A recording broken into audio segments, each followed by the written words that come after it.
Hi guys, welcome to another episode of Clangin and Bangin with Mikey, episode 169. And first things first, happy Easter everybody, man. Hope you guys are spending time with your loved ones. If you're religious, hope y'all went to church and everything and did y'all thing. Today, man, I know I said this before on countless podcast episodes, but we all gotta know when to leave the arena. You know, whether it's professional, personal, whatever it is, right? Um, a lot of the times we overstay ourselves in an arena because we get comfortable, or we like we like this particular individual, but we know that we're destined for bigger and better things. And a lot of people will not move simply because what's already aforementioned, which is that they're comfortable. And like that's the thing that's really interesting too. Is like people will complain about a lot of people will complain about their current position, wherever they're at in life, but they'll do nothing to change it. And I'm the type of individual that, okay, if it's that bad, then why are you still there? Yeah. If you have people nitpicking on you about certain things, why are you still in that? Why are you still in that arena? And it's just one thing that I've learned throughout my professional, personal life is like you have to know when to leave. You don't want to make it bigger than what it is, and a lot of times it's necessarily not you. It's the situations around you that affect you. It could be indirectly, could be directly. It doesn't matter. But at the end of the day, it does affect you. And so my advice to that is basically learn how to move and learn how to manipulate yourself in a way. Well, when I say manipulate, I mean to position yourself in a way that you're clear of any backlash, any backfire, anything like that, because you don't want to be in a situation with anyone, no matter what type of situation it is, and you have to deal with the blowback. Nobody has time for that. Nobody wants to deal with that. And I think that's where a lot of people, they don't understand that things are different. Things are difficult. A lot of people don't get it because they just want to be like, oh well, X, Y, and Z, yada yada yada. It's like perfect example is being friends with somebody, close friends with somebody for like 20 years. And while commendable, friendships that are that long, that are great, a lot of the times people don't know the current version of you. And when people like that end up staying in your life, you're like, okay, like, you know, what are you doing, this and this and that, yada yada yada. And it's like this one person I knew, they had a friend, as literally as soon as they graduated high school, she left for the mainland and never came back. And I remember that, like they was asking me about it. I'm like, well, it's like if they left their parents' house as soon as they turned 18 and never came back, there's a reason for that.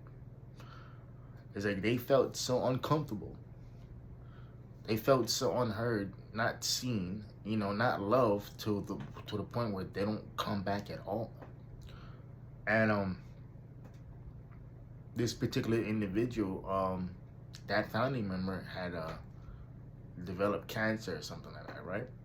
And and I don't believe she ever came back to see this individual, to check on her, to see how she was doing. And I remember this individual telling me that. I'm like, well, it's like you have to understand, it's like everybody's situation with their significant other isn't always sunshine and rainbows. There's a lot of people out here who have really screwed up relationships with people that, whether they're close friends, family, whatever it is, and it's like a lot of the times there's nothing you can do about it. Like you can't sit there and be like, oh well, this happened or that happened. Like no, it's like it is what it is, and you can't force somebody to mend a relationship, or you can't work on something that's only one person wants to work on. It doesn't work. I don't care who you are. And I remember telling this individual, it's like, everybody has to know when to leave the arena, you know, and everybody doesn't.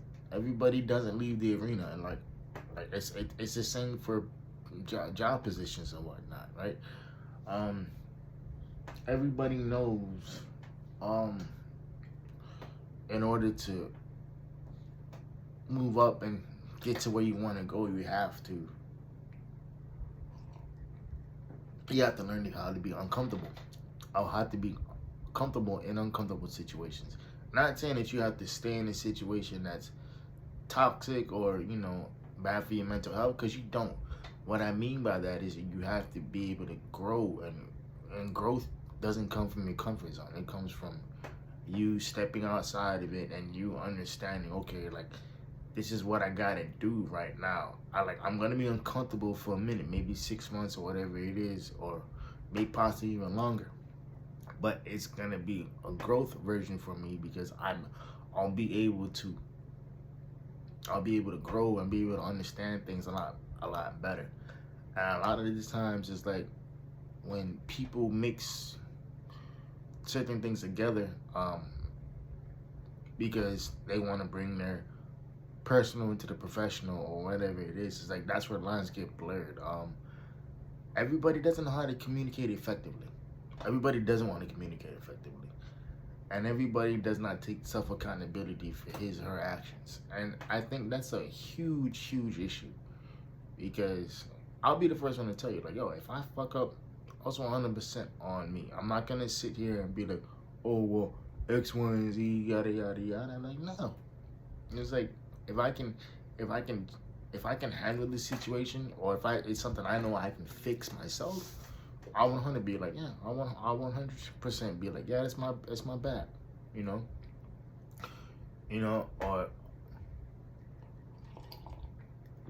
or when you have individuals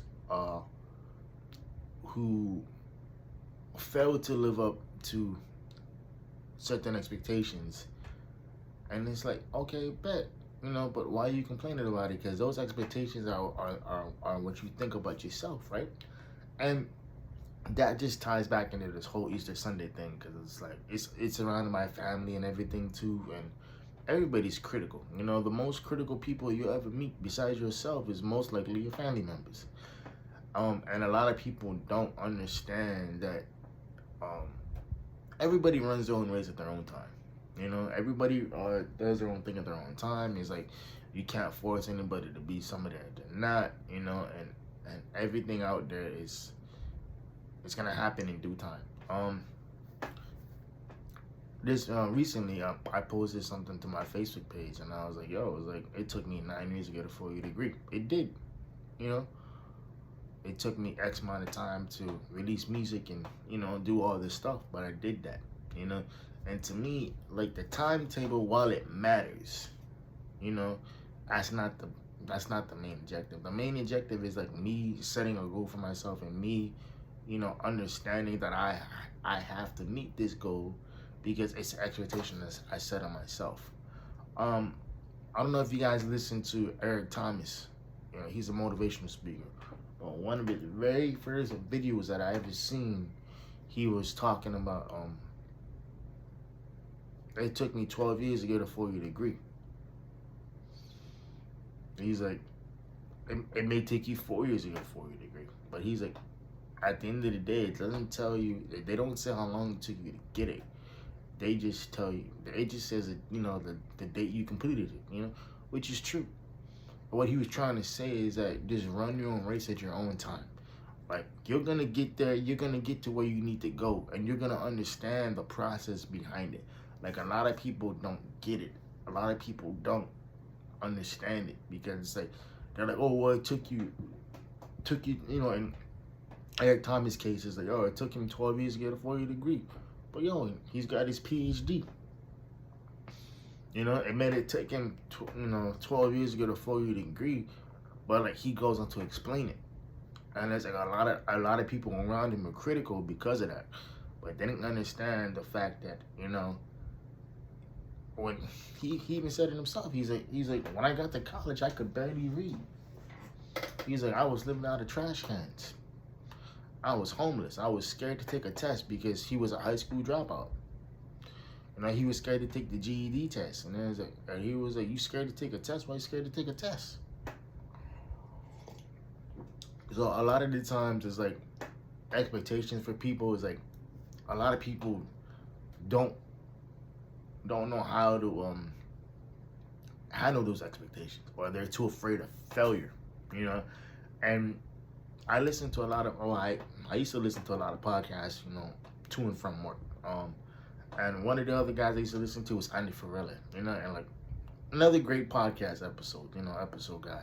And he was good because like he could literally sit there and like he would literally call it how it is. Of course he would use some brash language, some swear words and everything too, but it's like he was trying to get his point across. And like one of the things he would always say is like, he's like, it doesn't matter what other people think. He's like, just do what you want to do.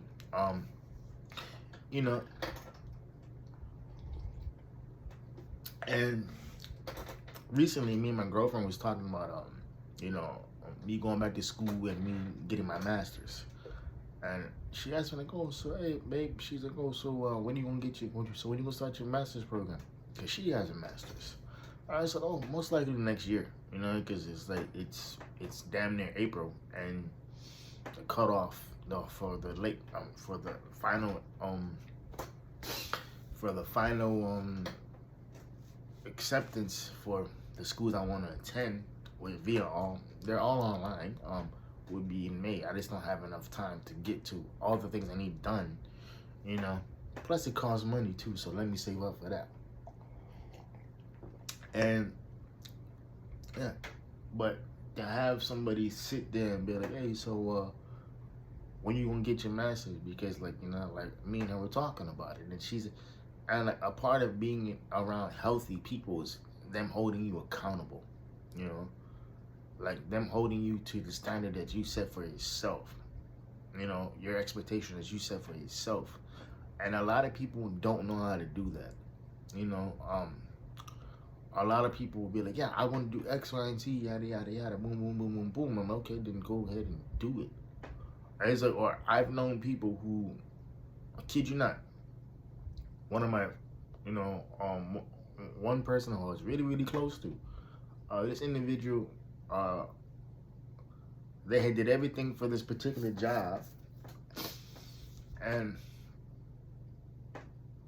she showed up late to the physical examination. I'm like, how you do everything right except show up late?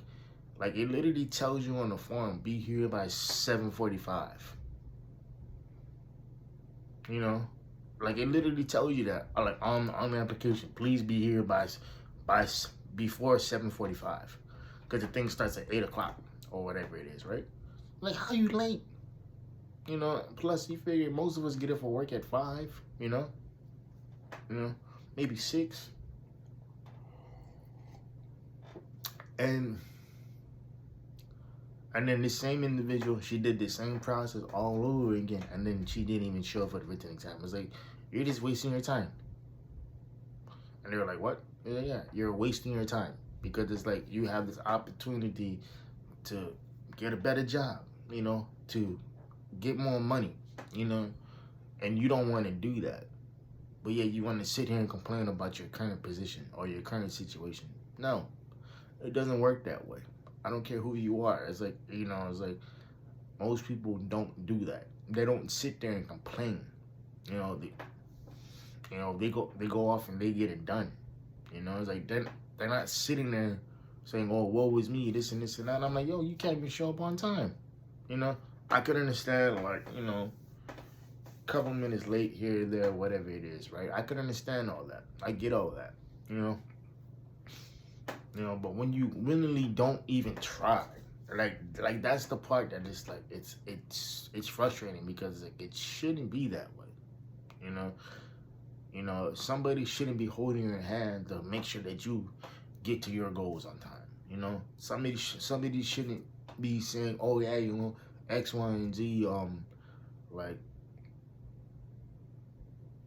you know, they shouldn't be trying to maintain your goal status. That shouldn't be an issue. It shouldn't be something that somebody else has to pretend like they want your goals more than you do. You know, that doesn't make any sense. Like, why would you want to do that? Why would you want to be, you know, like, why would you want to care more about somebody else's goals than they do? You know, it's like competitive bodybuilding, right? I know what my diet consists of pretty much throughout the whole year. I pretty much eat the same all the time, you know.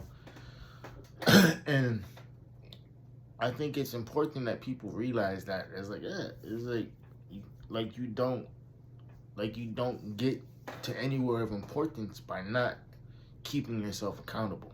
And that falls back into this whole Easter Sunday thing, right?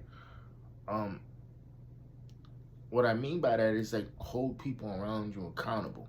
Hold yourself accountable. Because at the end of the day, if you don't do that for yourself, how can you sit there and critique somebody else? How can you sit there and be critical of somebody else if you're not even critical of yourself? You know? And it's like it just stuff like that. It's like being able to understand that, okay, your goals are your goals. I get all that. But what are you doing in between, you know, what I call the 5 and 10 yard lines, you know, the parts where it matters. What are you doing between those lines to get to the end goal, which is to score a touchdown or whatever it is? I was like, how are you executing your plan, you know? And what I mean by that too is like the whole Easter Sunday thing too is like, learn that some other people around you is never gonna be accountable. It's never gonna be in them to do that. It's never gonna be in their situation and be like, oh shit, you know what, X, Y, and Z, yada yada yada. Okay, boom. And some people, they're never gonna do that. They're never gonna be accountable for what they do. But they'll sit there, oh, excuse me. They'll sit there and blame everybody else for how their shit turned out. They'll sit there and do X, Y, and Z and not realize that they're the cause of their own situation. You know? Or if people don't like you for whatever reason, it could be because you're an asshole. Or it could be just simply because they don't know how to approach you or whatever it is. And I think a lot of people I don't know how to handle conflict. And when that happens, a lot of people don't know how to address something. You know, I was talking to somebody the other day, and I said, "Yeah, I think so and so don't like me," and they're like, "Well, so and so don't like a lot of people," and I was like, "Yeah," and I get it because you like who you like, whatever it is, and boom, boom, boom. You know, I don't really sit there and get into the meat and the potatoes of the situation because there's no point. And I think a lot of people will make it more personable than it has to be. And it's like, you can't do that. You can't sit there and make it more personable because it's really not that big of a deal.